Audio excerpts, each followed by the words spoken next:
जय माता दी दोस्तों। अब आगे मैं आप सबको दुर्गा सप्तशती का 12वां अध्याय सुना रही हूँ। देवी चरित्रों के पाठ का महात्म्य।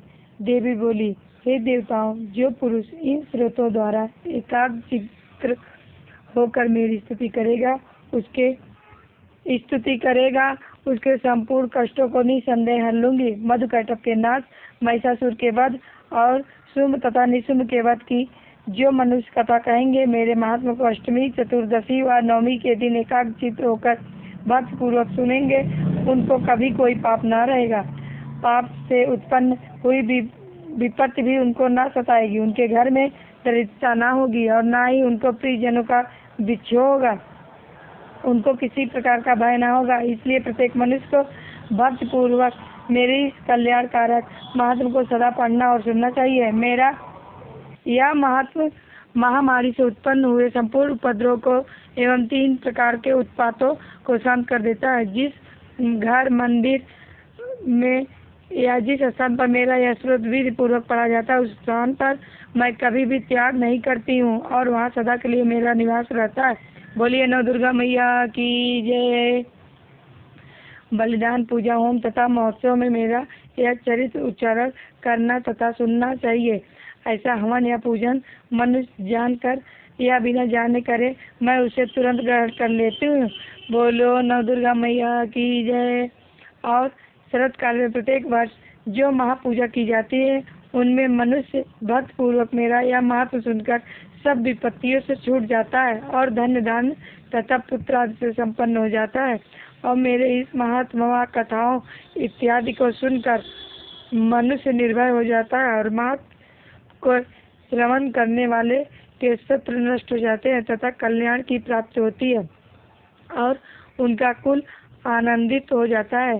सब कष्ट शांत हो जाते हैं तथा भयंकर स्वप्न दिखाई देना तथा घरेलू दुख इत्यादि सब मिट जाते हैं। बाल गृहों में ग्रसित बालकों के लिए मेरा महात्म परम शांत देने वाला है। मनुष्य में फूट पड़ने पर यह भली बात मित्रता करवाने वाला है। बोलिए नव दुर्गा मैया की जय। मेरा यह महात्म मनुष्यों को मेरी जैसी सामर्थ्य की प्राप्त करवाने वाला है। पुष्प, अर्घ्य, धूप, गंध, दीपक इत्यादि सामग्रियों द्वारा पूजन करने से, ब्राह्मण को भोजन करा के, हवन करके, प्रतिदिन अभिषेक करके, नाना प्रकार के भोगों को अर्पण करके और प्रत्येक वर्ष दान इत्यादि करके जो मेरी आराधना की जाती है, उससे मैं जैसी प्रसन्न हो जाती हूँ, वैसी प्रसन्न मैं इस चरित्र के सुनने से हो जाती हूँ। यह महात्म श्रवण करने पर पापों को हर लेता है तथा आरोग्य प्रदान करता है। मेरे प्रादुर्भाव का कीर्तन दुष्ट प्राणियों से रक्षा करने वाला है। यह युद्ध में दुष्ट दैत्यों का संहार करने वाला है। इसके सुनने से मनुष्य के शत्रुओं का भय नहीं रहता। बोलिए नव दुर्गा मैया की जय। हे देवताओं, तुमने जो मेरी स्तुति की है अथवा ब्रह्मा जी ने जो मेरी स्तुति की है, वह मनुष्यों को कल्याणमयी बुद्धि प्रदान करने वाली है। वन में, सूने मार्ग में अथवा दावानल से घिरे जाने पर, वन में चोरों से घिरा हुआ या शत्रुओं द्वारा पकड़ा हुआ, जंगल में सिंहों से, व्याघ्रों से या जंगली हाथियों द्वारा पीछा किया हुआ, राजा के क्रुद्ध हो जाने पर मारे जाने के भय से, समुद्र में नाव के डगमगाने पर, भयंकर युद्ध में फंसा होने पर, किसी भी प्रकार की पीड़ा से पीड़ित, घोर बाधाओं से दुखी हुआ मनुष्य मेरे इस चरित्र को स्मरण करने से संकट से मुक्त हो जाता है। मेरे प्रभाव से सिंह, चोर या शत्रु इत्यादि दूर भाग जाते हैं। बोलिए नव दुर्गा मैया की जय। और पास नहीं आते। महर्षि ने कहा, प्रचंड पराक्रम वाली भगवती चंडिका यो कहने के पश्चात सब देवताओं के देखते ही देखते अंतर ध्यान हो गई। बोलिए चंडिका माता की जय।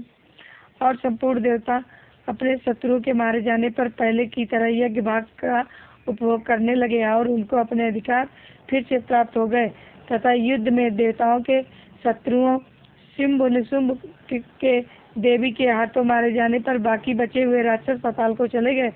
हे राजन, इस प्रकार भगवती अंबिका नित्य होती हुई भी बार बार प्रकट होकर इस जगत का पालन करती हैं, इसको मोहित करती हैं, जन्म देती हैं और प्रार्थना करने पर समृद्धि प्रदान करती हैं। बोलिए नव दुर्गा मैया की जय, माँ चंडिका की जय।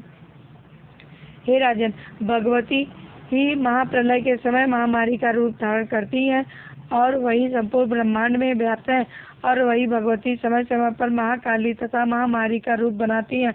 बोलिए महाकाली माता की जय। और स्वयं अजन्मा होती हुई भी सृष्टि के रूप में प्रकट होती हैं। वह सनातनी देवी प्राणियों का पालन करती हैं, और वही मनुष्य के अभ्युदय के समय घर में लक्ष्मी का रूप बनाकर स्थित हो जाती है। बोलिए महालक्ष्मी माता की जय। तथा अभाव के समय दरिद्रता बनकर विनाश का कारण बन जाती है। पुष्प, धूप और गंध आदि से पूजन करके उसकी स्तुति करने से वह धन एवं पुत्र देती है और धर्म में शुभ बुद्धि प्रदान करती है। बोलिए नव दुर्गा मैया की जय। इस प्रकार 12वां अध्याय समाप्त।